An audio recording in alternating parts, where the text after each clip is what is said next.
ओम श्री माधवाय नमः। हरे कृष्णा। आप सभी भक्तों का दिन शुभ और मंगलमय हो। लक्ष्मी नारायण भगवान की कृपा सदा आपके ऊपर बरसती रहे, इसी कामना के साथ आज मैं आपको सुनाने जा रही हूँ वैशाख मास माहात्म्य की कथा, श्रीमद् भागवत की कथा, और साथ ही आज सुनेंगे महापुण्य फलदायी तुलसी माता की कथा। और प्रिय भक्तों, आज प्रदोष व्रत भी है जो भगवान शिव और माँ पार्वती को समर्पित है। तो आज भगवान शिव और माँ पार्वती की बड़ी ही पुण्य फल देने वाली कथा को भी सुनेंगे।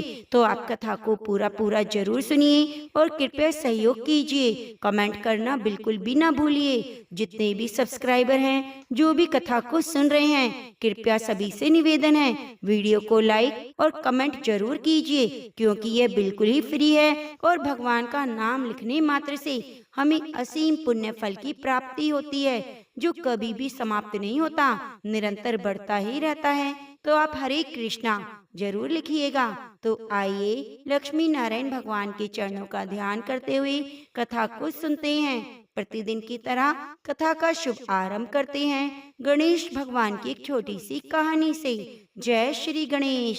एक समय की बात है, एक तालाब में एक मेंढक और मेंढकी रहा करते थे। मेंढकी हमेशा सुबह जल्दी उठती, तालाब से बाहर आकर पाल पर बैठ जाती और सवा पहर दिन चढ़ने तक गणेश जी की पूजा किया करती। मेंढकी का इस तरह गणेश जी की पूजा करना मेंढक को बिल्कुल भी अच्छा नहीं लगता था। वह कहता, कौन है गणेश जी? मैं तो किसी गणेश जी को नहीं मानता। गार खाती है ना मिट्टी, भूखी प्यासी पाल पर बैठी रहती है। मुझे देखो कितना हट्टा कट्टा हूँ, कोई विनायक जी की पूजा भी नहीं करता, पर मेंढक की बातों का कोई असर नहीं होता। मेंढक रोजाना इसी तरह चिल्लाता रहता।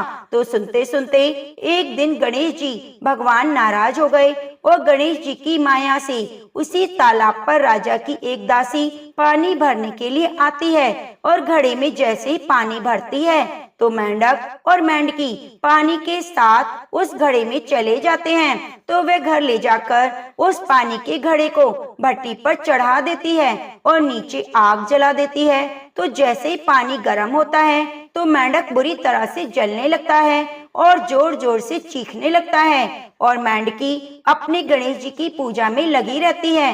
वह कहता है कि मेंढकी, मैं तो गर्म पानी में जल रहा हूँ और तुम आराम से बैठी हो।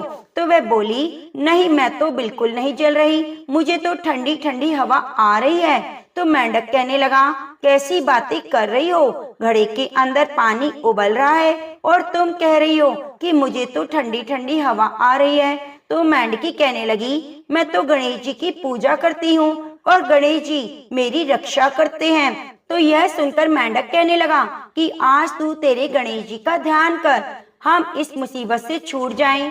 तो यह सुनकर मेंढक कहने लगा, आज तू तेरे गणेश जी का ध्यान कर, हम इस मुसीबत से छूट जाएं, हमारी जान बच जाए, और फिर आज के बाद मैं भी तुम्हारे साथ रोजाना सवा पहर दिन चढ़ने तक गणेश जी की पूजा किया करूँगा।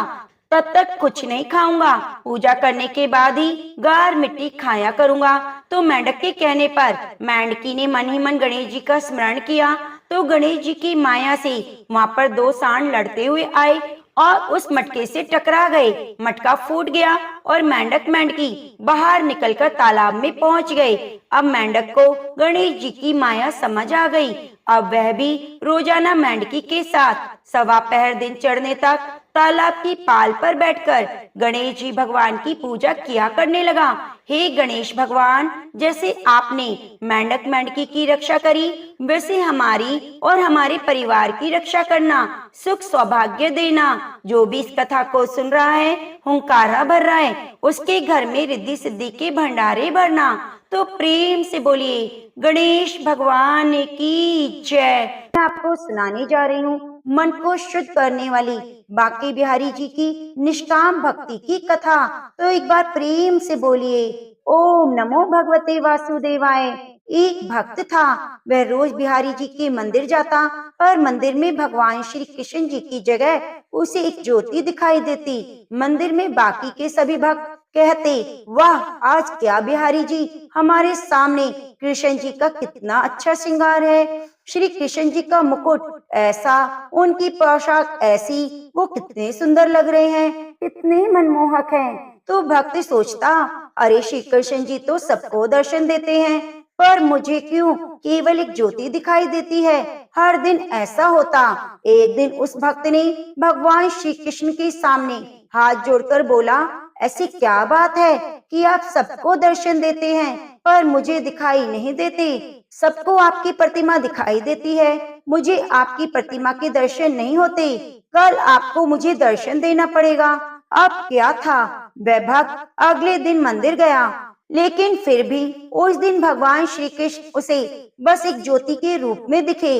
वह बोला, बिहारी जी, अगर कल मुझे आपने दर्शन नहीं दिए तो मैं यमुना जी में डूबकर मर जाऊंगा, अपनी जीवन लीला समाप्त कर दूंगा।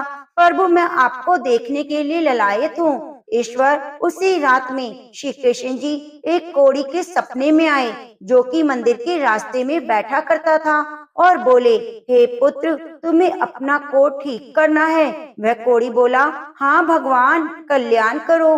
भगवान बोले, सुबह मंदिर के रास्ते से एक भक्त निकलेगा, तुम उसके चरण पकड़ लेना और तब तक मत छोड़ना जब तक वह यह ना कह दे कि बाके बिहारी जी तुम्हारा कोट ठीक करें। अब क्या था, अगले दिन वह कोढ़ी रास्ते में बैठ गया।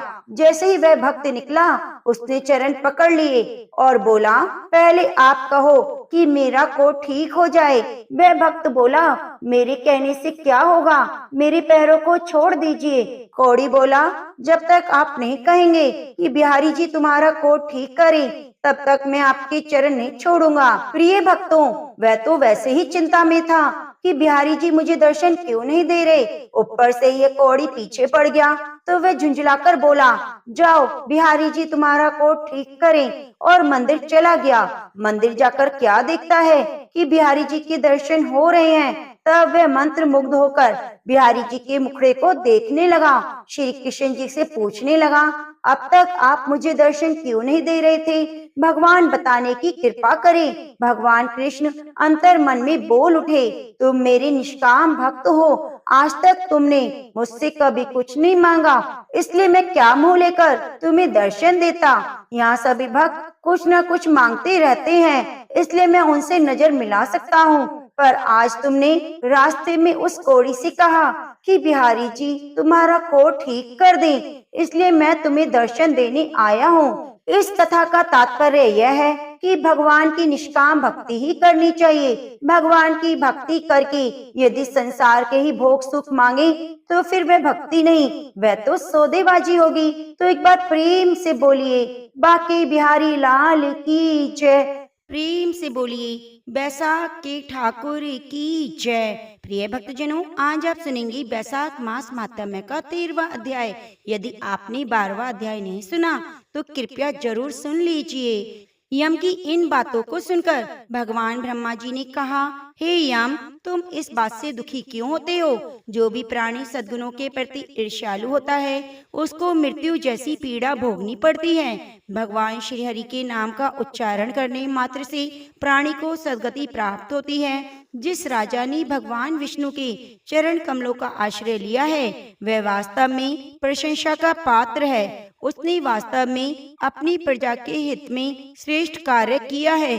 तब क्यों न उसकी प्रजा का प्रत्येक जीव भगवान विष्णु के दिव्य लोक को प्राप्त करे, जिसकी जिह्वा की अग्रभाग पर हरि नाम का उच्चारण रहता है। जो मन वचन और कर्म से भगवान विष्णु की भक्ति में लीन रहते हैं तो उनका नाम जप करते हुए उनकी महिमा का बखान करते हैं, वे निश्चय ही समस्त पापों से मुक्त हो जाते हैं। उनको अश्वमेध यज्ञों का पुण्य फल प्राप्त होता है। वे निश्चय ही भगवान को प्रसन्न करके उनका सानिध्य प्राप्त करते हैं। जो यज्ञ करते हैं, जो कुरुक्षेत्र अथवा सरस्वती जैसे पुण्य क्षेत्र में स्नान करते हैं, उनको भी कुछ समय बाद पुनः जन्म धारण करना होता है। परंतु जो प्राणी बैसाख मास का विधि पूर्वक सेवन करता है उससे भगवान विष्णु सदैव प्रसन्न रहते हैं। वे उस प्राणी की सदैव सहायता करते हैं। हे धर्मराज, राजा कीर्तिमान का प्रभाव मेरे हाथ में नहीं, क्योंकि वह भगवान विष्णु का भक्त है और विष्णु भक्त का अनिष्ट कर सकने की क्षमता किसी में नहीं। भगवान उसे अभय करते हैं। जन्म, मृत्यु, जरा, व्याधि और भय उसे सता नहीं सकता। हे यम, जो स्वामी के द्वारा बताए गए नियम पर धैर्य के साथ कार्यरत रहता है, उससे कभी कोई अपराध नहीं होता। अब तू इस कार्य में असमर्थ ही है, तो तेरा क्या दोष? अब तू सोच विचार मत कर। यह सुनकर यम ने इस प्रकार दीन वचन कहे, हे देव, अब मैं अपने काम पर जाने को तैयार नहीं हूँ। जब तक मैं इस महायशस्वी राजा कीर्तिमान को अपने धर्म से च्युत नहीं कर देता, तब तक मुझे चैन नहीं मिल सकता। हे प्रभु, आप इस कार्य में मेरी सहायता कीजिए। इस कार्य को पूरा किए बिना मुझे अपने राज्य में लौटना अच्छा नहीं लग रहा। यम की बात को सुनकर भगवान ब्रह्मा जी ने कहा, हे यम, तुम्हें इस विष्णु भक्त राजा से द्वेष करना उचित नहीं। तुम उसका तनिक भी अनिष्ट करने में समर्थ नहीं हो सकोगे। अब तुम मेरे साथ भगवान विष्णु के पास क्षीर सागर में चलो। वे ही इस समस्या का उचित रीति से हल करने में समर्थ हैं। ऐसा कहकर ब्रह्मा जी यम को साथ लेकर भगवान विष्णु के पास क्षीर सागर में गए।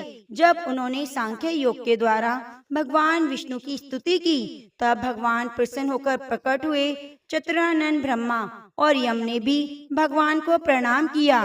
भगवान विष्णु द्वारा प्रसन्न किए जाने पर ब्रह्मा जी बोले, हे देवादिदेव, राजा कीर्तिमान के शासन में पृथ्वी की समस्त प्रजा वैशाख धर्म का पालन करने के कारण आपके दिव्य विष्णु लोक को प्राप्त हो रही है। इस कारण यमराज की पुरी शून्य हो गई है। अपनी पुरी की इस दुर्दशा से क्षुब्ध होकर यमराज उस राजा से युद्ध करने के लिए भी गया था। इससे उसे मारने के लिए अपना दंड भी उठाया। उस समय आपके चक्र ने राजा की रक्षा की और यम को परास्त कर दिया।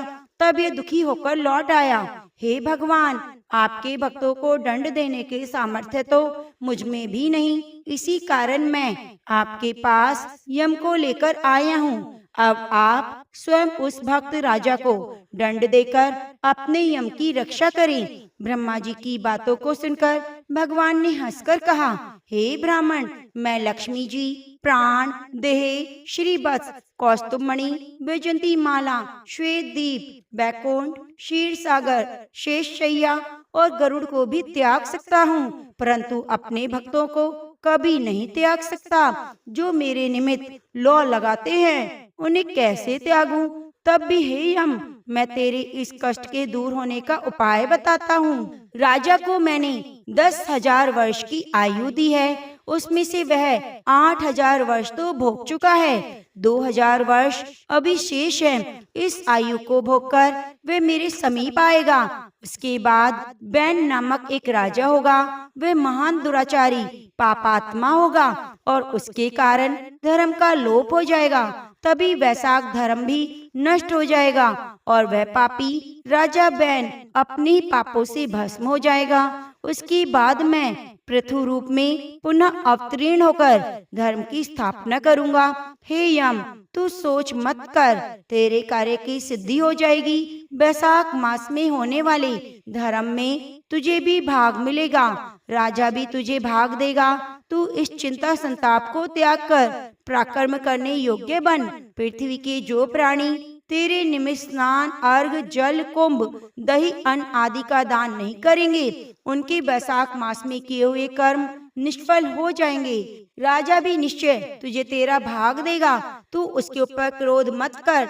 जो प्राणी तेरा भाग देकर वैशाख धर्म का पालन करेंगे, उनके कार्य में कोई विघ्न मत डालना। जो ऐसा ना करे, उनको निश्चय दंड देना। उस राजा से तेरा भाग दिलाने के लिए मैं अभी सुनंद को उसके पास भेजता हूँ। यह कहकर भगवान ने सुनंद को राजा के पास भेज दिया। सुनंद राजा को समझाकर वापिस लौट आया। यम के सामने ही उसने श्री भगवान को राजा की स्वीकृति भी बता दी। तत्पश्चात भगवान यम को समझाकर अंतर ध्यान हो गए।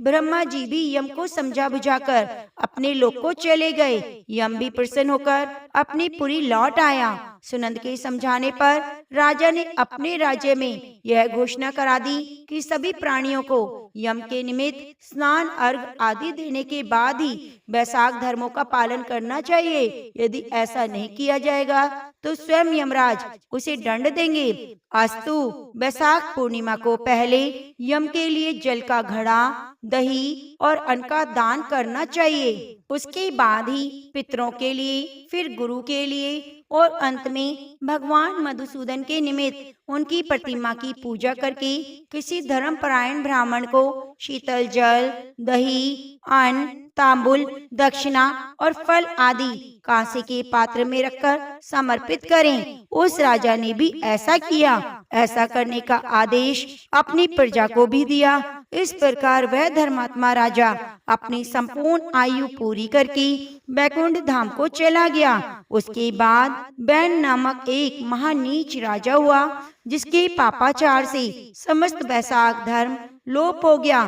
तभी से वैशाख धर्म के विषय में विरले विष्णु भक्त ही जानते हैं। तो प्रेम से बोलिए वैशाख मातम की जय। प्रिय भक्तजनों, अब आइए सुनते हैं तुलसी माता की अद्भुत अनसुनी कथा, जो आपने अभी तक नहीं सुनी होगी। यदि आपको हमारे द्वारा सुनाई गई कथाएं अच्छी लग रही हैं, तो कृपया चैनल को सब्सक्राइब कीजिए और बगल में बनी घंटी को दबा लीजिए। वीडियो को लाइक करके कमेंट में हर हर महादेव लिखना ना भूलें। एक बार देवऋषि नारद के मन में आया कि भगवान के पास तो बहुत महल हैं, हमको भी एक दे दें, यही आराम से टिक जाएंगे, नहीं तो इधर उधर घूमते रहना पड़ता है। भगवान के द्वारिका में बहुत महल थे। नारद जी ने भगवान से कहा, भगवान आपके पास बहुत महल है, एक हमको भी दे दो, हम भी आराम से रह सकें। आपके पास खाने पीने का इंतजाम अच्छा है। भगवान ने सोचा, यह मेरा भक्त है, विरक्त सन्यासी है, अगर कहीं इसे राजसी ठाट बाट में रहने लगा तो थोड़े ही दिनों में इसकी सारी विरक्ति भक्ति निकल जाएगी। हम अगर सीधा ना करेंगे तो ये बुरा मान जाएंगे, लड़ाई झगड़ा करेंगे। इतने महल हैं और एक नहीं दे रहे। भगवान ने चतुराई से काम लिया। नारद जी से कहा, जाकर देख लें, जिस मकान में जगह खाली मिले वहाँ आप रह लीजिएगा। नारद जी वहाँ से चले गए। सब जगह नारद जी घूम आए, लेकिन कहीं भी एक कमरा भी खाली नहीं मिला, सब भरे हुए थे। आकर बोले, भगवान वहाँ कोई कमरा खाली नहीं मिला। भगवान ने कहा, फिर क्या करूं, होता तो आपको दे देता। नारद जी के मन में आया, यह तो भगवान ने मेरे साथ धोखाधड़ी की है, नहीं तो कुछ ना कुछ करके किसी को इधर उधर दूसरे कमरे में भेजकर एक कमरा तो दे सकते थे। इन्होंने मेरे साथ धोखा किया है, तो मैं भी इन्हें मजा चखाकर छोड़ूंगा। प्रिय भक्तजनों, यह तो भगवान की लीला थी। नारद जी रुक्मणी जी के पास पहुँचे। रुक्मणी जी ने नारद जी की आवा भगत बड़े प्रेम के साथ की। उन दिनों भगवान सत्यभामा जी के यहाँ रहते थे। एक आधा दिन बीता तो नारद जी ने उनको दान की कथा सुनाई। सुनाने वाले स्वयं नारद जी का दान का महत्व सुनाने लगे कि जिस चीज का दान करोगे वही चीज आगे आपको मिलेगी। जब नारद जी ने देखा यह बात रुक्मणी जी को जम गई है, तो उन्होंने पूछा, आपको सबसे ज्यादा प्रेम किससे है? रुक्मणी जी ने कहा, यह भी कोई पूछने वाली बात है, मुझे भगवान श्री हरि से अत्यंत प्रेम है। कहने लगे, फिर आपकी इच्छा होगी कि अगले जन्म में वे आपको ही मिले। रुक्मणी जी बोली, इच्छा तो यही है नारद जी। नारद जी ने कहा, इच्छा है तो फिर दान कर दो, नहीं तो नहीं मिलेंगे। आपकी सौत भी हैं और उनमें से किसी ने पहले दान कर दिया तो उन्हें मिल जाएंगे, इसलिए दूसरे के करने से पहले आप भगवान को हमें दान कर दें। रुक्मणी जी को बात जच गई। उन्होंने सोचा, जब जन्म जन्म में भगवान मिलेंगे तो दान तो देना होगा। रुक्मणी से नारद जी ने संकल्प करा लिया। अब क्या था, नारद जी का काम बन गया। वे सीधे सत्यभामा के महल पहुंच गए। भगवान से कहा, भगवान उठिए और चलिए मेरे साथ। भगवान ने कहा, कहाँ चलना है, क्या बात हुई? नारद जी ने कहा, बात कुछ नहीं, मैंने आपको दान में लिया है, आपने एक कोठरी भी मुझे नहीं दी, तो मैं आपको ही सन्यासी बनाकर पेड़ के नीचे सुला दूंगा। भगवान ने कहा, रुक्मणी ने दान दिया है तो ठीक है, वह पटरानी है, उससे मिल तो आए। भगवान ने अपने सारे गहने रेशम के कपड़े खोलकर सत्यभामा को दे दिए और बलक वस्त्र पहनकर भस्म लगाकर कमंडल लेकर वहां से चल दिए। उन्हें देखते ही रुक्मणी के तो होश उड़ गए। पूछा, क्या हुआ भगवान? भगवान ने कहा, पता नहीं, नारद जी कहते हैं कि आपने मुझे दान दे दिया है। रुक्मणी ने कहा, लेकिन वे कपड़े गहने कहाँ गए? उत्तम केशर को छोड़कर ये भस्मी क्यों लगाई है? भगवान ने कहा, जब दान दे दिया तो मैं उनका हो गया, इसलिए अब मुझे सन्यासी बनाएंगे। रुक्मणी ने कहा, मैंने इसलिए थोड़े ही दिया था कि ये ले जाएं। भगवान ने कहा, तब किस लिए दिया था आपने हमें दान? दान तो इसलिए दिया जाता है ना कि उसको आपने साथ ले जाएं। अब रुक्मणी जी को तो होश आया, ये तो गड़बड़ मामला हो गया। रुक्मणी जी ने कहा, नारद जी, आपने मेरे से पहले नहीं कहा था कि अगले जन्म में मिलेंगे? तो मिलेंगे, अब तो हाथ से ही खो रहे हैं। नारद जी ने कहा, अब जो हो गया सो हो गया, अब मैं इन्हें ले जाऊंगा। रुक्मणी जी रोने लगी। तब बहुत हल्ला गुल्ला मच गया। सब रानियां इकट्ठी हो गई। सत्यभामा, जामवंती सब समझदार थे। उन्होंने कहा, भगवान, एक रुक्मणी के पति थोड़े ही हैं, इसलिए रुक्मणी को सर्वथा दान का अधिकार नहीं हो सकता। हम लोगों को भी अधिकार है। नारद जी ने सोचा, ये तो घपला हो गया। कहने लगे, क्या भगवान के टुकड़े करोगे? नारद जी ने विचार किया कि मुझे तो महल चाहिए था, यह दे नहीं रहे थे। अब मौका ठीक है, समझौते पर बात आ रही है। नारद जी ने कहा, भगवान, आपका जितना वजन है उतने का तुला दान करने से दान मान लिया जाएगा। तुला दान से देह का दान माना जाता है, इसलिए भगवान की भजन का सोना, हीरा पन्ना सब रानियां राजी हो गई। इसलिए भगवान के भजन का सोना, हीरा पन्ना दे दो। तो इस बात पर सब रानियां राजी हो गई। बाकी तो राजी हो गई, लेकिन भगवान ने सोचा, यह तो फिर मोह में पड़ गए। भगवान तराजू के एक पड़ले के अंदर बैठ गए। दूसरे पड़ले पर सारे गहने, हीरे पन्ने रखे जाने लगे। लेकिन जो अपने मुख में पूरे ब्रह्मांड को लेकर बैठे हैं, क्या द्वारिका के पूरे धन से उनकी बराबरी की जा सकती है? सारा का सारा धन दूसरे पड़ले में रख दिया, लेकिन जिस पड़ले पर भगवान बैठे थे वह वैसे का वैसा नीचे रहा, ऊपर नहीं हुआ। नारद जी ने कहा, तुला तो बराबर हो ही नहीं रहा, अब मैं भगवान को ले जाऊंगा। सब कहने लगे, अरे कोई उपाय बताओ। नारद जी ने कहा, कोई उपाय नहीं है। अन्य सब लोगों ने अपने हीरे पन्ने लाकर लाद दिए, पर उससे क्या होना था? वे तो त्रिलोकी का भार लेकर बैठे थे। उधर औरतें चीख चिल्ला रही थी। नारद जी खुशी के मारे इधर उधर टहल रहे थे कि आज मेरे भगवान मेरे साथ चलेंगे। भगवान ने धीरे से रुक्मणी को बुलाया। रुक्मणी ने कहा, भगवान, कुछ उपाय निकालिए, आप इतना भार लेकर बैठ गए हैं, हम लोगों का क्या हाल होगा? भगवान ने कहा, ये सब हीरे पन्ने निकाल दो, सारे गहने उतार दो। ये सब निकाल कर तुलसी का एक पत्ता और सोने का एक छोटा सा टुकड़ा रख दो, तो तुम लोगों का काम हो जाएगा। रुक्मणी जी के कहने पर सारा सामान हटाया गया। सारा सामान हटा दिया गया और एक छोटे से सोने के पत्ते पर तुलसी का पत्ता रख दिया गया, तो भगवान की बजान के बराबर हो गया। सबने नारद जी से कहा, अब ले जाइए तुलादान। नारद जी ने खूब हिला डुला कर देखा, कहीं कोई डांडी तो नहीं मार रहा। नारद जी ने कहा, भगवान ने मेरे साथ फिर धोखा किया, यह पत्ता लेकर मैं क्या करूँगा? ये अच्छा नहीं कर रहे, केवल घर वालियों की बात सुनते हैं, मेरी तरफ तो देखो भगवान। भगवान ने कहा, आपकी तरफ क्या देखो नारद जी, आप तो सारे संसार के रूप को समझकर फिर मोह के रास्ते पर जाना चाह रहे हो, तो क्या आपकी सुनो? तब नारद जी ने समझ लिया कि भगवान ने जो किया ठीक किया। जो तुलसी का एक पत्ता आपके बराबर है, वह तुलसी महान है। जिस तुलसी को चढ़ाने से आप अति प्रसन्न होते हैं, उस तुलसी का गुणगान करने वाले, उस कथा को सुनने वाले भगवान विष्णु के प्रिय भक्त होते हैं। वे निश्चित ही देव तुल्य हैं। हे भगवान, आपको कोटि कोटि प्रणाम। मैंने आज तुलसी के पत्ते का महत्व भी समझ लिया, मेरी भूल को क्षमा कीजिए। भगवान बड़े प्रसन्न होकर तराजू से उठे और नारद जी को छाती से लगाया और कहा, हे नारद, तुम्हारी मुक्ति तो निश्चित है। ओम नमो भगवते वासुदेवाय। हरे कृष्णा। प्रेम से बोलिए श्रीमद् भागवत गीता की जय। प्रिय भक्तजनों, आज आप सुनेंगे छठी अध्याय का सार। यदि आपने छठे अध्याय का महात्म्य नहीं सुना तो कृपया कल के अध्याय में जरूर सुनिएगा। आइए भगवान लक्ष्मी नारायण के चरणों का ध्यान करते हुए कथा को सुनते हैं। उसके उपरांत श्री कृष्ण महाराज बोले, हे अर्जुन, जो पुरुष कर्म के फल को न चाहता हुआ कर्म करने योग्य कर्म करता है वह सन्यासी और योगी है, और केवल अग्नि को त्यागने वाला सन्यासी योगी नहीं है तथा केवल क्रियाओं को त्यागने वाला भी सन्यासी योगी नहीं है। इसलिए हे अर्जुन, जिसको सन्यास ऐसा कहते हैं उसी को तू योग जान, क्योंकि संकल्पों को न त्यागने वाला कोई भी पुरुष योगी नहीं होता। समत्व बुद्धि रूप योग में आरूढ़ होने की इच्छा वाले मननशील पुरुष के लिए योग की प्राप्ति में निष्काम भाव से कर्म करना ही हेतु कहा है, और योगारूढ़ हो जाने पर उस योगारूढ़ पुरुष के लिए सर्व संकल्पों का अभाव ही कल्याण में हेतु कहा है। जिस काल में ना तो इंद्रियों के भोगों में आसक्त होता है और ना कर्मों में ही आसक्त होता है, उस काल में सर्व संकल्पों का त्यागी पुरुष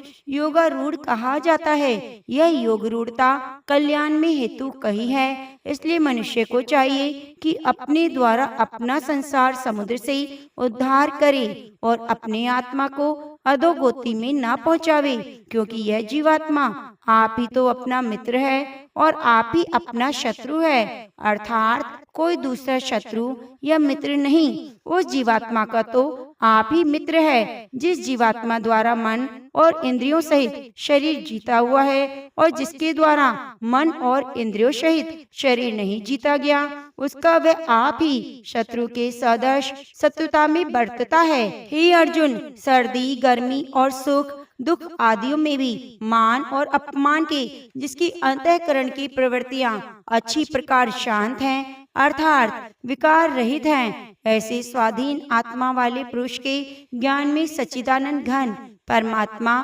सम्यक प्रकार से स्थित है। अर्थात उसके ज्ञान में परमात्मा के सिवा अन्य कुछ है ही नहीं। ज्ञान विज्ञान से तृप्त है, अंतःकरण जिसका और विकार रहित है स्थिति जिसकी, और अच्छी प्रकार जीती हुई है इंद्रियां जिसकी, और समान है मिट्टी पत्थर और स्वर्ण जिसके, वह योगी युक्त अर्थात भगवत की प्राप्ति वाला है। ऐसी कहा जाता है। जो पुरुष मित्र वैरी उदासीन द्वेषी और बंधुगणों में धर्मात्माओं में और पापियों में भी समान भाव वाला है वह अति श्रेष्ठ है। इसलिए उचित है जिसका मन और इंद्रियों सहित शरीर जीता हुआ है, ऐसे वासना रहित और संग्रह रहित योगी अकेला ही एकांत स्थान में स्थित हुआ निरंतर आत्मा को परमेश्वर के ध्यान में लगावे। शुद्ध भूमि में कुशा मृगशाला और वस्त्र हैं, उपरोपरि जिसके ऐसे अपने आसन को न अति ऊंचा और न अति नीचा स्थिर स्थापन करके और उस आसन पर बैठकर और मन को एकाग्र करके चित्त और इंद्रियों की क्रियाओं को वश में किया हुआ अंतःकरण की शुद्धि के लिए योग का अभ्यास करे। उसकी विधि इस प्रकार है कि काया सिर और ग्रीवा को समान और अचल धारण करके किए हुए दृढ़ होकर अपनी नासिका के अग्रभाग को देखकर अन्य दिशाओं को ना देखता हुआ और ब्रह्मचार्य के वृत्त में स्थित रहता हुआ भय रहित और अच्छी प्रकार शांत अंतःकरण वाला और सावधान होकर मन वश में करके मेरे में लगे हुए चित्त वाला और मेरे परायण हुआ स्थित होवे। इस प्रकार आत्मा को निरंतर परमेश्वर के स्वरूप में लगाता हुआ स्वाधीन मन वाला योगी मेरे में स्थिति रूप परमात्मा पराकाष्ठा वाली शांति को प्राप्त होता है। परंतु हे अर्जुन, यह योग न तो बहुत खाने वाले को सिद्ध होता है और न बिल्कुल खाने वाले को, और न अतिशयन करने वाले को स्वभाव वाले का, और न अत्यंत जागने वाले का ही सिद्ध होता है। यह दुखों का नाश करने वाला योग तो यथा योग्य आहार और विहार करने वाले का, और कर्मों में यथा योग्य चेष्टा करने वाले का, यथा योग्य शयन करने और जागने वाले का ही सिद्ध होता है। इस प्रकार योग के अभ्यास से अत्यंत वश में किया हुआ चित्त जिस काल में परमात्मा में ही भली प्रकार स्थित हो जाता है। उस काल में संपूर्ण कामनाओं से स्पृह रहित हुआ पुरुष योग युक्त ऐसा कहा जाता है। जिस प्रकार वायु रहित स्थान में स्थित दीपक चलायमान नहीं होता, वैसे ही उपमा परमात्मा के ध्यान में लगे हुए योगी के जीते हुए चित्त की कही गई है। हे अर्जुन, जिस अवस्था में योग के अभ्यास से निरुद्ध हुआ चित्त उपराम हो जाता है और जिस अवस्था में परमेश्वर के ध्यान से शुद्ध हुई सूक्ष्म बुद्धि द्वारा परमात्मा को साक्षात करता हुआ सच्चिदानंद घन परमात्मा में ही संतुष्ट होता है और इंद्रियों से अतीत केवल शुद्ध हुई सूक्ष्म बुद्धि द्वारा ग्रहण करने योग्य जो अनंत आनंद है, उसको जिस अवस्था में अनुभव करता है और जिस अवस्था में स्थित हुआ ये योगी भगवत स्वरूप से नहीं चलायमान होता और परमेश्वर की प्राप्ति रूप जिस लाभ को प्राप्त होकर उससे अधिक दूसरा कुछ भी लाभ नहीं मानता और भगवत प्राप्ति रूप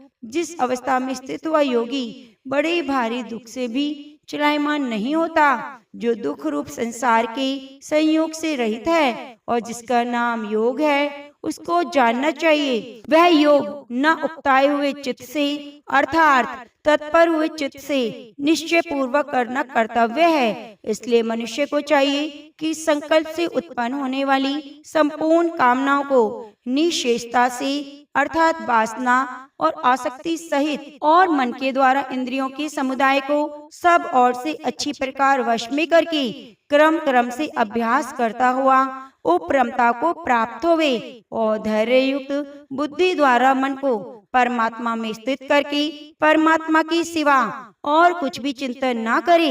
परंतु जिसका मन वश में नहीं हुआ हो, उसको चाहिए कि यह स्थिर न रहने वाला और चंचल मन जिस कारण से सांसारिक पदार्थों में विचरता है, उससे रोककर बारंबार परमात्मा में ही निरोध करे। क्योंकि जिसका मन अच्छी प्रकार शांत है और जो पाप से रहित है और जिसका रजोगुण शांत हो गया है, ऐसे सच्चिदानंद घन ब्रह्म के साथ एक ही भाव हुए योगी को अति उत्तम आनंद प्राप्त होता है। वह पाप रहित योगी इस प्रकार निरंतर आत्मा को परमात्मा में लगाता हुआ सुख पूर्वक पर ब्रह्म परमात्मा की प्राप्ति रूप अनंत आनंद को अनुभव करता है। हे अर्जुन, सर्वव्यापी अनंत चेतन में एक ही भाव से स्थिति रूप योग से युक्त हुआ आत्मा वाला और सब में संभाव से देखने वाला योगी आत्मा को संपूर्ण भूतों में बर्फ में जल के सदृश व्यापक देखता है और संपूर्ण भूतों को आत्मा में देखता है।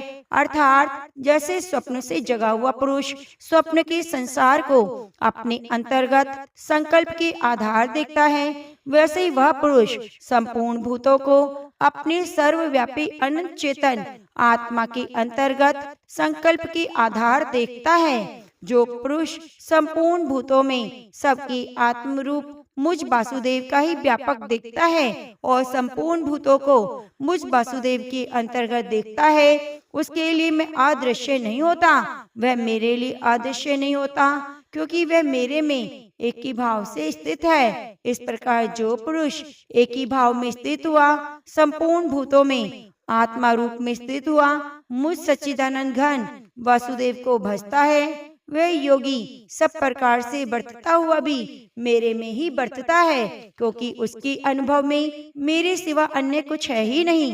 हे अर्जुन, जो योगी अपनी सादृश्यता से संपूर्ण भूतों में सम देखता है, सुख और दुख को भी सब में सम देखता है, वह योगी परम श्रेष्ठ माना गया है। इस प्रकार भगवान के वाक्यों को सुनकर अर्जुन बोले, हे मधुसूदन, जो ध्यान योग आपने समत्व भाव से कहा है, इसकी मैं मन में चंचल होने के बहुत काल तक ठहरने वाली स्थिति को नहीं देखता, क्योंकि हे अर्जुन, यह मन बड़ा चंचल और प्रमथन स्वभाव वाला है और बड़ा दृढ़ और बलवान है। इसलिए इसका वश में करना मैं वायु की भांति अति दुष्कर मानता हूँ। इस प्रकार अर्जुन के पूछने पर श्री कृष्ण भगवान बोले, हे महाबाहो, निस्संदेह मन चंचल और कठिनता से वश में होने वाला है, परंतु हे कुंती पुत्र अर्जुन, अभ्यास अर्थात स्थिति के लिए बारंबार यत्न करने से और वैराग्य से वश में होता है। इसलिए इसको अवश्य वश में करना चाहिए, क्योंकि मन को वश में करने वाले पुरुष द्वारा योग दुष्प्राय है, अर्थात प्राप्त होना कठिन है, और स्वाधीन मन वाले प्रयत्नशील पुरुष द्वारा साधन करने से प्राप्त होना सहज है। यह मेरा मत है। इस पर अर्जुन बोले, हे कृष्ण, योग से चलायमान हो गया है मन जिसका, ऐसा स्थिर यत्न वाला श्रद्धा युक्त पुरुष योग की सिद्धि के लिए अर्थात भगवत साक्षरता को न प्राप्त होकर किस गति को प्राप्त होता है? हे माँ बाहो, क्या वह भगवत प्राप्ति के मार्ग से मोहित हुआ आश्रय रहित पुरुष शेन भिन बादल की भांति दोनों ओर से अर्थात भगवत प्राप्ति और सांसारिक भोगों से भ्रष्ट हुआ नष्ट तो नहीं हो जाता? हे कृष्ण, मेरे इस संशय को संपूर्णता से छेदन करने के लिए आप ही योग्य हैं, क्योंकि आपके सिवा दूसरा इस संशय का छेदन करने वाला मिलना संभव नहीं। इस प्रकार अर्जुन के पूछने पर श्री कृष्ण भगवान बोले, हे पार्थ, उस पुरुष का ना तो इस लोक में और ना परलोक में ही नाश होता है, क्योंकि हे प्यारे, कोई भी शुभ कर्म करने वाला, भगवत अर्थ कर्म करने वाला दुर्गति को नहीं प्राप्त होता, किंतु वह योग भ्रष्ट पुरुष पुण्यवानों के लोक को अर्थात स्वर्ग आदि उत्तम लोगों को प्राप्त कर उनसे बहुत वर्षों तक वास करके शुद्ध आचरण वाले श्रीमान पुरुषों के घर में जन्म लेता है, अर्थात वैराग्यवान पुरुष उन लोकों में न जाकर ज्ञानवान योगियों के ही कुल में जन्म लेता है। परंतु इस प्रकार का जो ये जन्म है, जो संसार में निसंदेह अति दुर्लभ है, वह पुरुष वह उस पहले शरीर में साधन किए हुए बुद्धि के संयोग को अर्थात समत्व बुद्धि योग के संस्कारों को अनायास ही प्राप्त हो जाता है। हे कुरुनंदन, उसके प्रभाव से फिर अच्छी प्रकार भगवत प्राप्ति के निमित्त यत्न करता है। वह विषयों के वश में हुआ भी उस पहले के अभ्यास से ही निसंदेह भगवत की ओर आकर्षित किया जाता है, और समत्व बुद्धि रूप योग का जिज्ञासु भी वेद में कहे हुए सकाम कर्मों के फल को उल्लंघन कर जाते हैं। जबकि इस प्रकार मंद प्रयत्न करने वाला योगी भी परम गति को प्राप्त हो जाता है। तब क्या कहना है कि अनेक जन्मों से अंतःकरण की शुद्धि रूप सिद्धि को प्राप्त हुआ, और अति प्रयत्न से अभ्यास करने वाला योगी संपूर्ण पापों से अच्छी प्रकार शुद्ध होकर उस साधन के प्रभाव से परम गति को प्राप्त होता है, अर्थात परमात्मा को प्राप्त होता है। क्योंकि योगी तपस्वियों से श्रेष्ठ है और शास्त्र के ज्ञान वालों से भी श्रेष्ठ माना गया है, और सकाम कर्म करने वालों से भी योगी श्रेष्ठ है। इसलिए हे अर्जुन, तू योगी हो। हे प्यारे, संपूर्ण योगियों में भी जो श्रद्धावान योगी मेरे में लगे हुए अंतर आत्मा से मेरे को निरंतर भजते हैं, वह योगी मुझे परम श्रेष्ठ मान्य है। तो प्रेम से बोलिए श्रीमद् भागवत गीता की जय। प्रिय भक्तजनों, कल की अध्याय में आप सुनेंगे 7वें अध्याय का महात्म्य। इसके लिए आप हमारे चैनल को सब्सक्राइब कर लीजिए और बगल में बनी घंटी को दबा दीजिए। ओम श्री उमा महेश्वराय नमः। हरे कृष्णा। प्रदोष वृत्ति बड़ी ही दुर्लभ और पवित्र कथा। प्रिय भक्तजनों, आप इन कथाओं को बड़ी ही श्रद्धा पूर्वक प्रसन्नचित मन से सुनिए, और हाँ, कथा सुनने से पहले वीडियो को लाइक करके कमेंट बॉक्स में हर हर महादेव लिखना ना भूलें, क्योंकि भगवान का एक नाम लिखने से हमें असीम पुण्य फल की प्राप्ति होती है। तो आप हर हर महादेव जरूर लिखिए। तो आइए कथा का रसपान करते हैं। भोलेनाथ की महिमा है अपार, हर लेते हैं भक्तों के सब विकार। जो कथा ना सुन पाए वह पाए नहीं शांति, शिव जी की आराधना से मिटे जीवन की भ्रांति। हर हर महादेव। ओम नमः शिवाय। प्रदोष व्रती कथा केवल एक कहानी नहीं, बल्कि भगवान शिव की कृपा प्राप्त करने का एक पवित्र माध्यम है। शिव जी को जो महादेव हैं, उनके बिना जीवन अधूरा है। दुखों से घिरे इस संसार में उनकी पूजा ही वह मार्ग है जो हर कष्ट को हर लेती है और मनुष्य को शांति प्रदान करती है। जो इस पवित्र कथा का श्रवण नहीं कर पाता वह भोलेनाथ की कृपा से वंचित रह जाता है। भगवान शिव की कृपा से न केवल जीवन की तमाम संकट दूर होते हैं बल्कि भक्त का जीवन सुख समृद्धि से परिपूर्ण हो जाता है। ओम श्री गणेशाय नमः। स्कंद पुराण के अनुसार सूत जी कहते हैं, विदर्भ देश में सत्यव्रत नाम से प्रसिद्ध एक राजा थे। धर्म पूर्वक राज्य करते हुए उनका बहुत सा समय सुख पूर्वक बीत गया। एक समय शालव देश के राजाओं ने विदर्भ देश पर आक्रमण कर दिया। उनके बीच भयंकर युद्ध हुआ।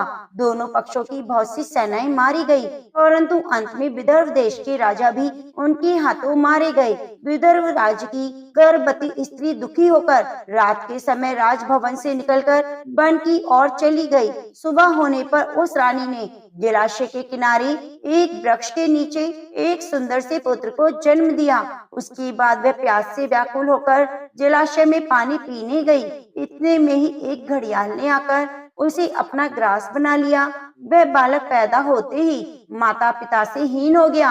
अब वह जब नवजात शिशु वृक्ष के नीचे पड़ा हुआ था, जोर जोर से रो रहा था। उसी समय भगवान भोलेनाथ की कृपा से वहाँ एक उमा नाम की ब्राह्मणी पहुंची। वह अपने 1 वर्ष के बालक शुचिव्रत को गोद में लिए हुए थी। वह ब्राह्मणी बहुत गरीब और विधवा थी।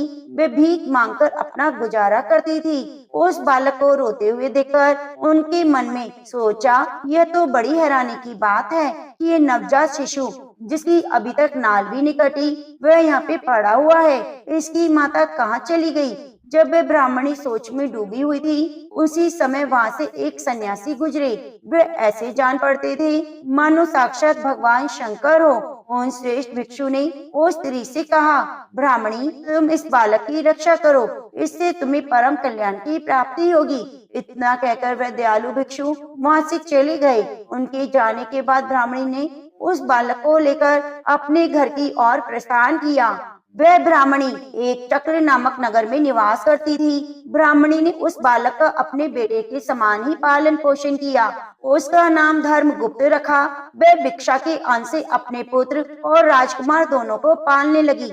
एक दिन वह ब्राह्मणी उन दोनों बालकों को साथ लेकर भीख मांगती हुई देव मंदिर में चली गई। उस समय वहाँ पर मंदिर में मुनि पधारे हुए थे। मुनि को देखकर ब्राह्मणी ने उन्हें प्रणाम करके पूछा, हे ब्राह्मण, एक सन्यासी की कहने पर मैं इस बालक को अपने घर ले आई। अभी तक मुझे इसके कुल का पता नहीं, फिर भी मैं अपने पुत्र की तरह इसका पालन पोषण करती हूँ। आप ज्ञान के नेत्रों से देखकर मुझे बताने की कृपा करें कि ये बालक किस कुल में उत्पन्न हुआ है, इसके माता पिता कौन है? मुनिवर बोले, यह विदर्भ देश के राजा का पुत्र है। इतना कहकर शांडिल्य मुनि ने उस बालक के पिता के युद्ध में मारे जाने तथा उसकी माता के ग्रह द्वारा ग्रस्त होने का सच समाचार पूर्ण रूप से बताया। यह सुनकर ब्राह्मणी को और भी आश्चर्य हुआ। फिर उसने प्रश्न किया, हे महामुनि, वह राजा सभी भोगों को छोड़कर युद्ध में क्यों मारे गए और इस बालक को ये दृढ़ता कैसे प्राप्त हुई? ये अपने राज्य को कैसे प्राप्त करेगा? यह तो मेरे पुत्र की तरह भिक्षा की अन्न से जीवन निर्वाह करता है। इसकी दरिद्रता के निवारण का क्या उपाय है? तब शांडिल्य मुनि बोले, इस राजकुमार के पिता विदर्भ राज पूर्व जन्म में पांड्य देश के राजा थे। एक दिन प्रदोष काल में राजा बड़ी भक्ति भाव से त्रिलोकीनाथ महादेव जी की आराधना में मग्न थे। उसी समय नगर में बड़ा भारी कोलाहल मच गया। उस शोर को सुनकर राजा ने बीच में ही भगवान शंकर की पूजा को छोड़ दिया और राजभवन से बाहर निकल गए। इसी समय राजा का मंत्री शत्रु को पकड़कर उनके समीप आया। वह शत्रु पांड्य राजा का सामंत था। उसे देखते ही राजा ने क्रोध पूर्वक उसका मस्तक कटवा दिया। शिव पूजा को छोड़कर नियम को समाप्त किए बिना ही राजा ने रात में भोजन भी कर लिया। इसी प्रकार राजकुमार भी प्रदोष काल में भगवान की पूजा किए बिना ही भोजन करके सो गया। वही राजा अगले जन्म में विदर्भ राज हुआ। शिव पूजा में विघ्न होने के कारण शत्रुओं ने उसके सुख भोग के बीच में ही मार डाला। पूर्व जन्म में उसका जो पुत्र था, इस जन्म में वह भी राजा का वही पुत्र है। भगवान शिव की पूजा का उल्लंघन करने के कारण इसको दरिद्रता प्राप्त हुई है। इसकी माता ने पूर्व जन्म में छल से अपनी सौत को मरवा डाला था। उसी महान पाप के कारण इस जन्म में ग्रह के द्वारा मारी गई है। ये ब्राह्मण, तुम्हारा पुत्र पूर्व जन्म में भी एक ब्राह्मण था। इसने अपना सारा जीवन केवल दान लेने के लिए ही बिताया, यज्ञ और सत्कर्म नहीं किए, इसलिए ये दरिद्रता को प्राप्त हुआ है। उस दोष के निवारण के लिए अब ये भगवान शंकर की शरण में जाए। यदि ये दोनों बालक प्रत्येक प्रदोष के दिन भगवान शंकर का पूजन करते हैं तो वर्ष भर के भीतर ही इनकी दरिद्रता का नाश हो जाएगा और राज सुख की प्राप्ति होगी। इस प्रकार शरण में आई हुई ब्राह्मणी को मधुर वचनों द्वारा आश्वासन देकर मुनि ने उनके दोनों बालकों को भगवान शंकर की आराधना के मंत्र का उपदेश दिया। उसके बाद ब्राह्मणी अपने दोनों बालकों को लेकर वहां से चली गई। 4 मास बाद एक दिन ब्राह्मण का पुत्र नदी में स्नान करने गया। वह उसे धन से भरा हुआ एक घड़ा मिला, जिसे लेकर वह अपनी माँ के पास आया। माँ धन से भरे घड़े को देखकर बहुत खुश हुई। उसने कहा, अपने भाई के साथ आधा आधा बांट लो, मगर धर्मगुप्त ने इस धन में हिस्सेदारी लेने से मना कर दिया। कहा, मैं किसी अन्य के भाग का भागी नहीं हो सकता। प्रत्येक व्यक्ति स्वयं के कर्म का फल भोगता है। इस प्रकार प्रसन्नता पूर्वक भगवान शंकर की पूजा करते हुए उन दोनों कुमारों को 1 वर्ष व्यतीत हो गया। एक दिन ब्राह्मण का पुत्र और राजकुमार वन में भ्रमण करने गए। मार्ग में उन्होंने देखा कि अनेक गंधर्व कन्याएं आपस में खेल रही थीं। ब्राह्मण कुमार वहीं रुक गए और राजकुमार से बोले, हमें इससे आगे नहीं जाना चाहिए। यह गंधर्व कन्याएं हैं, किसी को भी अपनी ओर आकर्षित कर सकती हैं। मगर राजकुमार निडर होकर आगे बढ़ता गया। जब मुख्य गंधर्व कन्या ने राजकुमार धर्मगुप्त को देखा तो वह उसके प्रति आकर्षित हो गई। उसने अपनी सभी सखियों को फूल चुनने के लिए भेज दिया और राजकुमार के पास आने की प्रतीक्षा करने लगी। उसे अकेला देखकर राजकुमार उसके पास गया और बातचीत शुरू कर दी। उसने बताया कि मैं विदर्भ देश का राजकुमार हूँ। मेरे माता पिता अब इस संसार में नहीं और शत्रुओं ने हमारे राज्य पे कब्जा कर लिया है। तब कन्या ने अपना परिचय देते हुए कहा, मैं विदर्भ नामक गंधर्व की पुत्री हूँ। मेरा नाम अंशुमति है और मैं गायन में प्रवीण हूँ। उसने यह भी कहा कि मैं आपसे विवाह करना चाहती हूँ। इतना कहकर उसने अपनी मोतियों की माला निकालकर राजकुमार को पहना दी। तब राजकुमार ने पूछा, मैं तो राजपाट गंवा चुका हूँ, तुम कैसे रह पाओगी मेरे साथ? अपने माता पिता की अनुमति के बिना तुम कैसे जा सकती हो? तो इस पर अंशुमति बोली, चाहे जो हो जाए मैं वही करूँगी जो मैं चाहती हूँ। तुम 2 दिन बाद प्रातःकाल यहाँ आकर मुझसे मिलना। इतना कहकर वह वहाँ से चली गई। राजकुमार ने वापस आकर ब्राह्मणी और उसके पुत्र को सारी बातें बताई। वे दोनों बहुत खुश हुए। 2 दिन बाद राजकुमार पुनः उसी वन में गया। उसने देखा अंशुमति अपने पिता के साथ प्रतीक्षा कर रही है। तब गंधर्व राज ने राजकुमार से कहा, मैं कैलाशपुरी गया था। वहाँ भगवान शिव और माता पार्वती ने मुझे बुलाकर कहा, धर्मगुप्त नाम का राजकुमार राज्य से विहीन होकर भटक रहा है। जाओ और उसका राज्य पुनः प्राप्त करने में उसकी सहायता करो। मैं उनकी आज्ञा के अनुसार अपनी पुत्री अंशुमति का हाथ तुम्हारे हाथ में दे रहा हूँ और राज्य प्राप्त करने में तुम्हारी सहायता करूँगा। मेरी पुत्री 10,000 वर्ष तक तुम्हारे साथ इस पृथ्वी पर रहेगी। जब तुम शिवलोक में जाओगे तब वह भी इसी काया के साथ तुम्हारे साथ जाएगी। भगवान शिव के आदेश के अनुसार धर्मगुप्त और अंशुमति का विवाह हो गया। अंशुमति के पिता ने अपनी गंधर्व सेना भी राजकुमार को दे दी। सेना की सहायता से उसने शत्रुओं को परास्त कर दिया और अपने पिता का खोया हुआ राज्य प्राप्त कर लिया। अब राजकुमार धर्मगुप्त राजा बन गया। उसने अपने बुरे दिनों में उसे पालने वाली गरीब ब्राह्मणी को राजमाता का दर्जा दिया और शुचिव्रत को अपना छोटा भाई माना। इस प्रकार नियम से प्रदोष व्रत करने से ब्राह्मणी उसके पुत्र शुचिव्रत और राजकुमार धर्मगुप्त को धन धान्य सुख संपत्ति की प्राप्ति हुई। सूत जी कहते हैं, जो मनुष्य प्रदोष व्रत की इस पुण्य कथा को एकाग्रचित होकर सुनते हैं, पढ़ते हैं, उन्हें 100 जन्मों तक कभी दरिद्रता नहीं होती। अंत में वे ज्ञान के ऐश्वर्य से युक्त होकर भगवान शंकर के परम धाम को जाते हैं। प्रेम से बोलिए गौरी शंकर भगवान की जय। बहुत समय पहले बालशल नामक गांव में विदुंग नाम का ब्राह्मण रहता था। वह अधर्मी, दुरात्मा और महान पापी था। उसकी स्त्री बहुत सुंदर थी। उसका नाम चंचला था। वह सदा उत्तम धर्म का पालन करती, परंतु विदुंग वैश्यगामी था। इस तरह कुकर्म करते हुए बहुत समय व्यतीत हो गया। उसकी स्त्री काम से पीड़ित होने पर भी, धर्म नाश के भय से कलिश सहकर भी काफी समय तक धर्म से भ्रष्ट नहीं हुई, परंतु आगे चलकर वह भी दुराचारी पति की आचरण से प्रभावित होकर दुराचारी और अपने धर्म से विमुख हो गई। इस तरह दुराचार में डूबे हुए उन पति पत्नी का बहुत सा समय व्यर्थ व्यतीत हो गया। वैश्यगामी, दूषित बुद्धि वाला वह दुष्ट ब्राह्मण विदुंकारी नरक में चला गया। बहुत समय तक नरक के दुखों को भोगकर वे मूढ़ बुद्धि पापी विंध्य पर्वत पर भयंकर पिशाच हुआ। इधर और दुराचारी बिंदु के मारे जाने पर वह चंचला नामक स्त्री बहुत समय तक पुत्रों के साथ अपने घर में रहती रही। पति की मृत्यु के बाद वह भी अपने धर्म से गिरकर और पुरुषों का संग करने लगी। सती विपत्ति में भी अपने धर्म का पालन नहीं छोड़ती। यही तो तप है। कठिन तो होता है, लेकिन इसका फल मीठा होता है। एक दिन देव योग से किसी पुण्य पर्व के आने पर वह अपने भाई बंधुओं के साथ गोकर्ण क्षेत्र में गई। उसने तीर्थ के जल में स्नान किया और बंदी जनों के साथ वहां घूमने लगी। वह एक देव मंदिर में गई।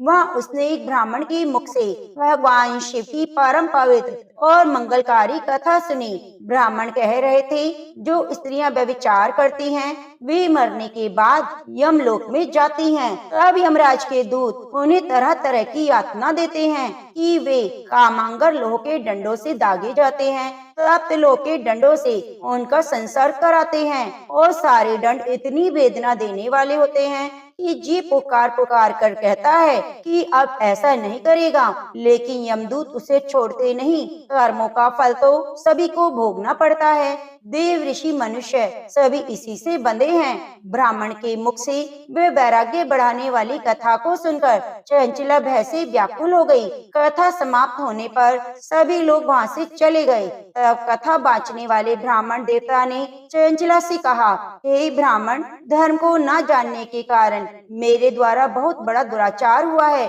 स्वामी, मेरे ऊपर कृपा कर मेरा उद्धार कीजिए। आपके प्रवचन को सुनकर मुझे इस संसार से वैराग्य हो गया है। मुझ मूर्छित वाली पापिन को धिक्कार है। मैं निंदा के योग्य हूँ। मैं बुरे विषयों में फंसकर अपने धर्म से विमुख हो गई थी। कौन मुझ जैसी को मार्ग में मन लगाने वाली पापिन का साथ देगा?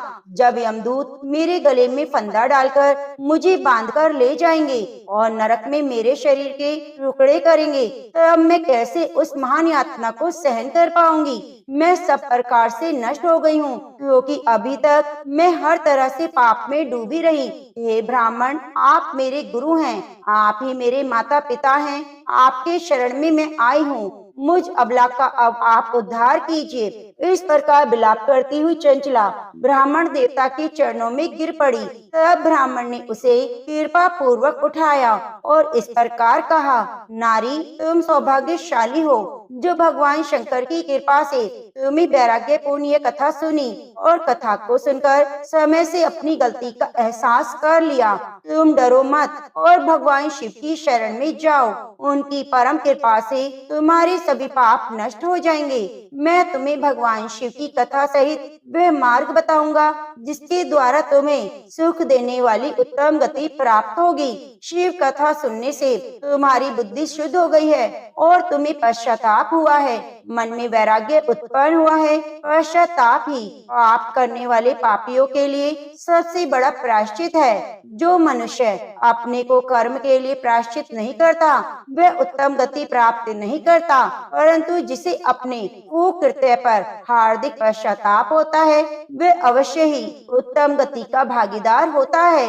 इसमें शक नहीं। शुद्ध चित्त में ही भगवान शिव और माता पार्वती का वास होता है। वह शुद्ध आत्मा पुरुष भगवान सदाशिव के पद को प्राप्त होता है। इस कथा का श्रवण सभी मनुष्यों के लिए कल्याणकारी है, अतः इसकी आराधना और सेवा करनी चाहिए। हे ब्राह्मण पत्नी, तुम अन्य विषयों से अपने मन को हटाकर भगवान शंकर की इस परम पावन कथा को सुनो। इससे तुम्हारे चित्त की शुद्धि होगी और तुम्हें मोक्ष की प्राप्ति होगी। जो मनुष्य निर्मल हृदय से भगवान शिव के चरणों का चिंतन करता है, उसकी एक ही जन्म में मुक्ति हो जाती है। यह कहकर वह ब्राह्मण चुप हो गए। उनका हृदय करुणा से भर गया। वे ध्यान में मग्न हो गए। ब्राह्मण का उपदेश सुनकर चंचला के नेत्रों में आनंद के आंसू छलक आए। वह हर्ष से भरे हृदय से ब्राह्मण देवता के चरणों में गिर गई और हाथ जोड़कर बोली, मैं कृतार्थ हो गई। हे ब्राह्मण शिव, भक्तों में श्रेष्ठ स्वामी, आप धन्य हैं। आप परमार्थदर्शी हैं और सदा परोपकार में लगे रहते हैं। साधु, मैं नरक के समुद्र में गिर रही हूँ, कृपया मेरा उद्धार कीजिए। जिस पौराणिक और अमृत के समान कथा की बात आपने की है, उसे सुनकर मेरे मन में वैराग्य उत्पन्न हुआ है। उस अमृतमय कथा को सुनने के लिए मेरे मन में बड़ी श्रद्धा हो रही है। कृपया आप मुझे उसे सुनाइए। कथा सुनने की इच्छा मन में लिए हुए चंचला उस ब्राह्मण देवता की सेवा में वहीं रहने लगी। उस गोकर्ण नामक महान क्षेत्र में उस ब्राह्मण देवता के मुख से चंचला भगवान शिव की भक्ति, ज्ञान और वैराग्य बढ़ाने वाली, मुक्ति देने वाली परम उत्तम कथा सुनकर कृतार्थ हुई। उसका चित्त शुद्ध हो गया। वह अपने हृदय में शिव के सगुण रूप का चिंतन करने लगी। वह सदैव शिव सच्चिदानंद में स्वरूप का स्मरण करती थी। इसके बाद अपना समय पूर्ण होने पर चंचला ने बिना किसी कष्ट के अपना शरीर त्याग दिया। उसे लेने के लिए एक दिव्य विमान वहां पहुंचा। वह विमान शोभा साधनों से सजा था और शिव गणों से सुशोभित था। चंचला विमान से शिवपुरी पहुंची। उसके सारे पाप धुल गए। वह दिव्य रूप धारिणी दिव्यांगना हो गई। वह गौरंगी देवी मस्तक पर अर्धचंद्र का मुकुट और अन्य दिव्य आभूषण पहने शिवपुरी में पहुंची। वह उसने सनातन देवता त्रिनेत्रधारी महादेव शिव को देखा। सभी देवता उनकी सेवा में भक्ति भाव से उपस्थित थे। उनकी अंग कांति करोड़ों सूर्यों की समान प्रकाशित हो रही थी। 5 मुख और हर मुख में 3-3 नेत्र थे। मस्तक पर अर्धचंद्र आकार मुकुट शोभायमान हो रहा था। कंठ में नील चिन्ह, उनके साथ में देवी गौरी विराजमान थी जो विद्युत पुंज के समान प्रकाशित हो रही थी। महादेव जी की कांति कपूर के समान गौर थी। उनके शरीर पर श्वेत वस्त्र थे और शरीर श्वेत भस्म से युक्त था। इस प्रकार भगवान शिव के परम उज्जवल रूप के दर्शन कर चंचला बहुत प्रसन्न हुई। उसने भगवान को बार बार प्रणाम किया और हाथ जोड़कर प्रेम, आनंद और संतोष से युक्त होकर विनीत भाव से खड़ी हो गई। उसके नेत्रों से आनंद के आंसुओं की धारा बहने लगी। भगवान शंकर और भगवती गौरी उमा ने करुणा के साथ सौम्य दृष्टि से देखकर चंचला को अपने पास बुलाया। गौरी उमा ने उसे प्रेम पूर्वक अपनी सखी बना लिया। चंचला सुख पूर्वक भगवान शिव के धाम में उमा देवी की सखी के रूप में निवास करने लगी। एक दिन चंचला आनंद में मग्न उमा देवी के पास गई और दोनों हाथ जोड़कर उनकी स्तुति करने लगी। हे गिरिजा नंदिनी, स्कंद माता उमा, आप सभी मनुष्यों और देवताओं द्वारा पूजित और सभी सुखों को देने वाली हैं। आप शंभु प्रिया हैं। आप ही गुणा निर्गुणा हैं। हे सच्चिदानंद स्वरूपा, आप ही प्रकृति की पोषक हैं। हे माता, आप ही संसार की सृष्टि, पालन और संहार करने वाली हैं। इस प्रकार सद्गति प्राप्त चंचला देवी की स्तुति कर शांत हो गई। उसकी आंखों में प्रेम के आंसू उमड़ आए। तब शंकर प्रिया भक्त वत्सला उमा देवी ने बड़े प्रेम से चंचला को चुप कराते हुए कहा, सखी चंचला, मैं तुम्हारी इस स्तुति से प्रसन्न हूँ। बोलो, क्या वर मांगती हो? तब चंचला बोली, हे माँ, मेरे पति विदुम इस समय कहाँ हैं? उनकी स्थिति कैसी है? मुझे बताइए, कुछ उपाय कीजिए ताकि हम फिर से मिल सकें। हे महादेवी, मेरे पति एक शूद्र जाति वैश्या के प्रति आसक्त थे और पाप में डूबे रहते। गिरिजा बोली, बेटी, तुम्हारा पति विदुम पापी था, उसका अंत बड़ा भयानक हुआ। वैश्या का उपभोग करने के कारण वह मूर्ख नरक में अनेक वर्षों तक दुख भोग कर अवशेष पाप को भोगने के लिए विंध्य पर्वत पर पिशाच की योनि में रह रहा है। वह दुष्ट वही वायु पीकर रहता है और सब प्रकार के कष्ट सहता है। गौरी देवी की यह बात सुनकर चंचला अत्यंत दुखी हो गई। फिर मन को किसी तरह स्थिर कर दुखी हृदय से माँ गौरी से उसने एक बार फिर पूछा, हे महादेवी, मुझ पर कृपा कीजिए और मेरे पापी पति का अब उद्धार कीजिए। कृपया करके मुझे वह उपाय बताएं जिससे मेरे पति को उत्तम गति प्राप्त हो सके। गौरी देवी ने कहा, यदि तुम्हारा पति भगवान शिव की पुण्य में कथा को सुने तो दुर्गति को पार करके उत्तम गति का भागी हो सकता है। अमृत के समान मधुर गौरी देवी की वचन सुनकर चंचला ने दोनों हाथ जोड़कर मस्तक झुकाकर उन्हें बारंबार प्रणाम किया और प्रार्थना की, मेरे पति को भगवान शिव की कथा सुनाने की व्यवस्था की जाए। ब्राह्मण पत्नी चंचला के बार बार प्रार्थना करने पर शिव प्रिया गौरी देवी ने भगवान शिव की महिमा का गान करने वाले गंधर्वराज तुमरु को बुलाकर कहा, तुमरु, तुम भगवान शिव में प्रीति रखते हो, तुम मेरे मन की सभी बातें जानकर मेरे कार्य को सिद्ध करते हो, तो मेरी इस सखी के साथ विंध्य पर्वत पर जाओ। वहाँ एक घोर और भयानक पिशाच रहता है। पूर्व जन्म में वह पिशाच वैश्यगामी हो गया था। वह स्नान संध्या आदि नित्य कर्म छोड़कर अपवित्र रहने लगा। क्रोध के कारण उसकी बुद्धि भ्रष्ट हो गई थी। दुर्जनों से उसकी मित्रता और सज्जनों से द्वेष बढ़ गया था। वह अस्त्र शस्त्र से हिंसा करता, लोगों को सताता, घरों में आग लगा देता, चांडाल से दोस्ती करता। वह रोज वैश्या के पास जाता, पत्नी को त्याग कर दुष्ट लोगों से दोस्ती कर उन्हीं के संपर्क में रहता था।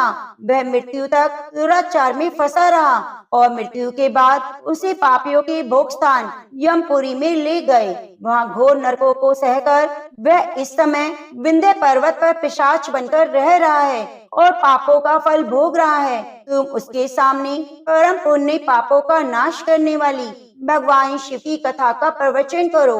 इस कथा को सुनने से उसका हृदय सभी पापों से मुक्त होकर शुद्ध हो जाएगा और वह प्रेत योनि से मुक्त हो जाएगा। दुर्गति मुक्त होने पर उस विदुम नामक पिशाच को तुम विमान पर बिठाकर भगवान शिव के पास ले आना। माँ उमा का आदेश पाकर गंधर्वराज तुमरु प्रसन्नता पूर्वक अपने भाग्य की सराहना करते हुए चंचला को साथ लेकर विमान से पिशाच के निवास स्थान विंध्य पर्वत पर गया। वहां पहुंचकर उसने विशाल आकृति वाले पिशाच को देखा। उसका शरीर विशाल था, थोड़ी बड़ी थी, कभी हंसता, कभी रोता, कभी उछलता। महाबली तुमरु ने कथा बांचने के लिए स्थान तलाश कर मंडप की रचना करनी शुरू की। इस बात का पता लोगों को चल गया कि एक पिशाच के उद्धार के हेतु देवी पार्वती की आज्ञा से तुमरु भगवान शिव की कथा सुनाने विंध्य पर्वत पर आया है। उस कथा को सुनने के लोभ से बहुत से देवऋषि वहां पहुंच गए। सभी को आदर पूर्वक स्थान दिया गया। पिशाच बिंदु को पाशों में बांधकर आसन पर बिठाया गया। तब तुमरु ने परम उत्तम भगवान शिव की अमृत में कथा का गान शुरू किया, जिससे सभी श्रोता कृतार्थ हो गए। परम पुण्य कथा को सुनकर पिशाच सभी पापों से मुक्त हो गया। उसने पिशाच शरीर का त्याग कर दिया। शीघ्र ही उसका रूप दिव्य हो गया। उसका शरीर गौर वर्ण का हो गया। शरीर पर श्वेत वस्त्र और पुरुषों के आभूषण आ गए।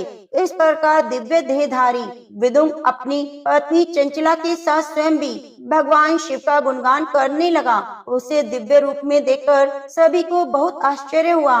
उसका मन परम आनंद से परिपूर्ण हो गया। सभी भगवान महेश्वर के अद्भुत चरित्र को सुनकर कृतार्थ होकर उनका यशोगान करते हुए अपने अपने धाम को चले गए। विदुम अपनी पत्नी चंचला के साथ विमान में बैठकर शिवपुरी की ओर चल दिया। महेश्वर के गुणों का गान करता हुआ विदुम अपनी पत्नी चंचला और तुमरू के साथ शीघ्र ही शिवधाम पहुंच गया। भगवान शिव, देवी पार्वती ने उसे अपना पार्षद बना लिया। दोनों पति पत्नी सुख पूर्वक भगवान महेश्वर और देवी गौरी के चरणों में अविचल निवास पाकर धन्य हो गए। तो प्रेम से बोलिए उमा महेश्वर भगवान की जय हो। अब आप सुनेंगे सभी दुखों को नष्ट करने वाली, सुख प्रदान करने वाली भगवान शिव की कथा। इस कथा के अनुसार एक नगर में भगवान शिव का दिव्य मंदिर था, जहाँ हर वर्ष दूर दूर से भक्तजन शिव जी के दर्शन के लिए आते। उस समय प्रदोष का व्रत था। दूर दूर से भक्तजन गंगा जल लेकर भगवान को जलाभिषेक कराने आए हुए थे। मंदिर का परिसर भक्तों की भीड़ से भरा हुआ था।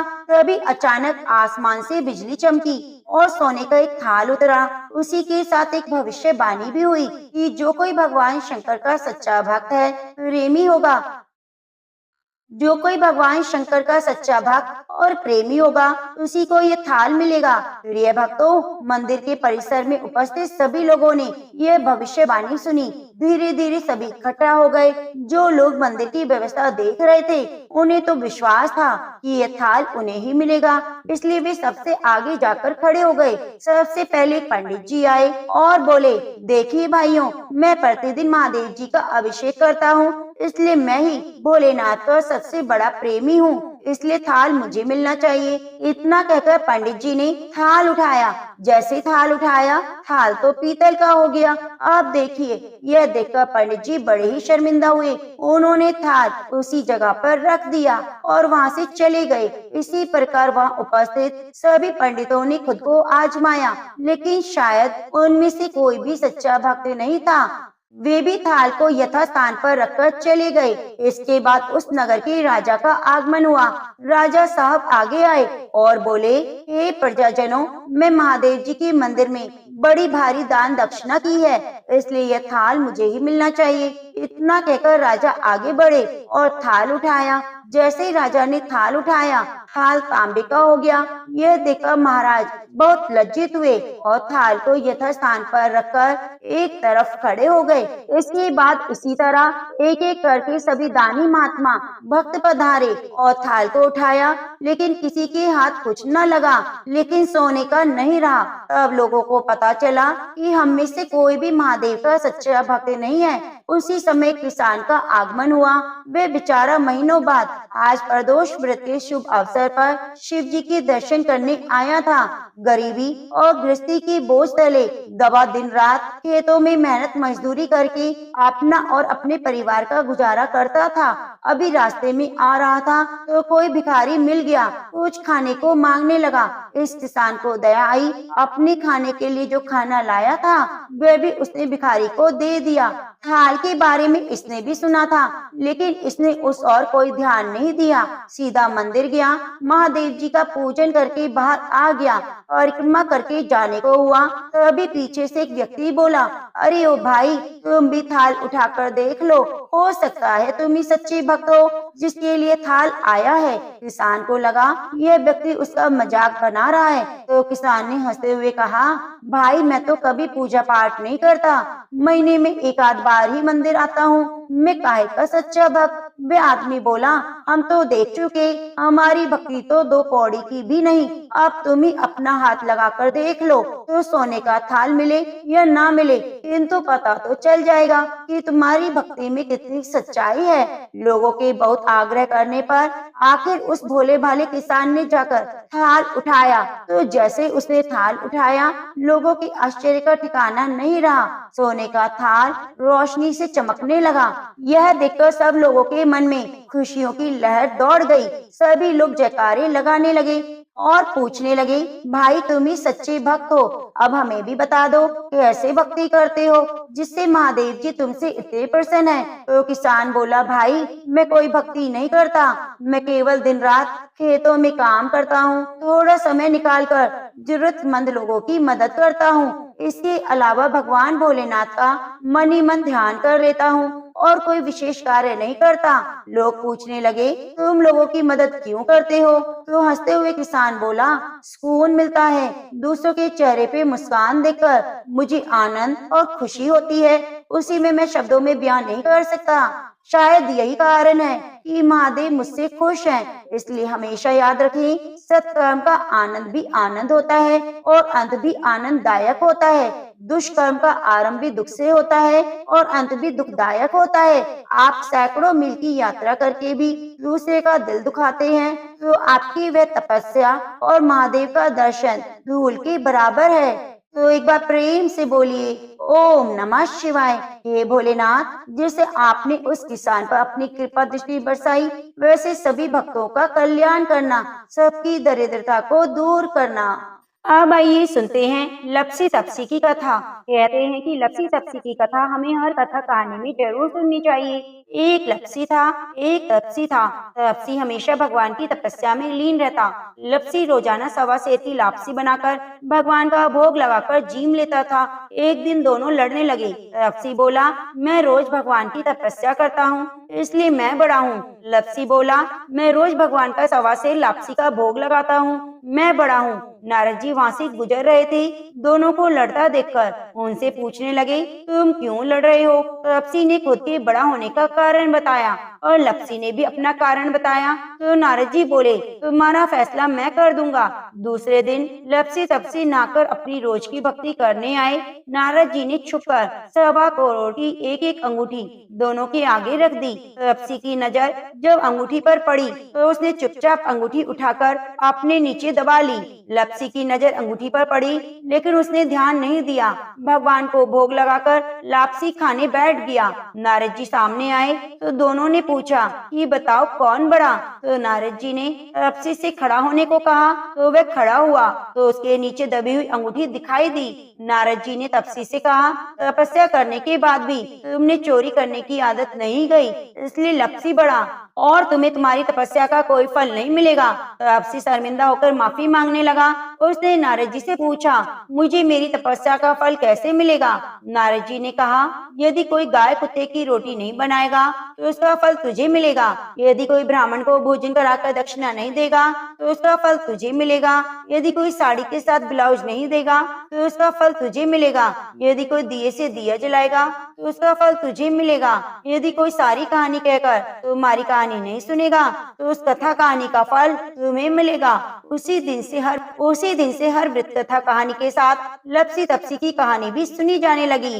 तो प्रेम से बोलिए, लपसी तपसी की जय।